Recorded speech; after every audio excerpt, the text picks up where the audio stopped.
2025년 미국 의회에서 법안 하나가 조용히 움직였습니다. 그리고 아무도 크게 말해주지 않았습니다. 통장의 숫자가 그대로인 채 돈이 흐르는 길이 이미 바뀌기 시작했다는 걸. 이 변화는 뉴스가 아닙니다. 당신 통장 앞에서 시작됩니다. 전통은행 예금이자 0.1%. 반대편 블록체인 플랫폼 5%. 합리적인 사람이라면 어디에 돈을 둘까요? 중요한 건 수익률 숫자만이 아닙니다. 사람들이 돈을 맡기는 장소가 바뀔 수 있다는 점입니다. 미국 은행들은 이미 알고 있었습니다. 그래서 로비스트들을 의회로 보냈습니다.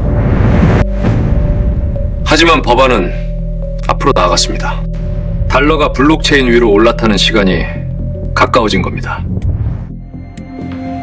클래러티 법안이 움직이자 전 세계 자금들이 일제히 같은 방향을 봤습니다.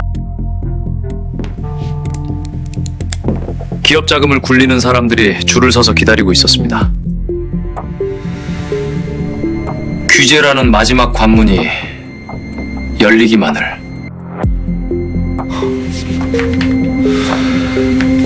스테이블 코인 회사들은 다시 평가받기 시작했습니다.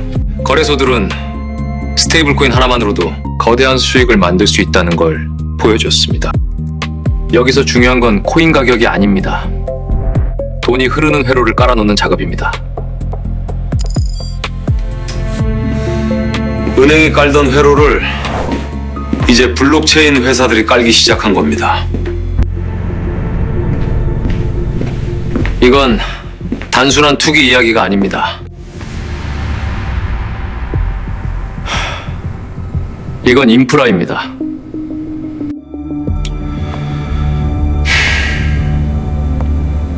돈이 흐르는 길 자체가 바뀌고 있는 겁니다. 겉으로는 숫자가 움직이는 화면처럼 보입니다. 하지만 실제로는 돈이 지나가는 길이 새로 깔리고 있습니다. 이 길을 가진 쪽이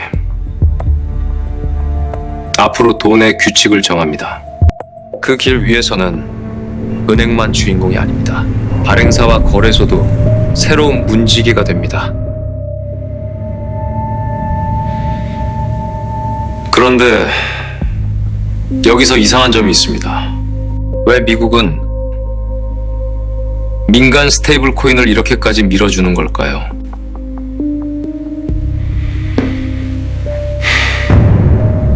달러입니다. 스위프트 같은 옛날 송금망을 안 써도 스마트폰으로 달러 스테이블 코인을 쓰는 순간 전 세계는 여전히 달러 안에 있습니다. 달러 지배가 없어지는 게 아닙니다. 달러가 움직이는 방식이 바뀌는 겁니다. 미국은 블록체인 위에 달러 패권을 다시 새겨 넣고 있습니다.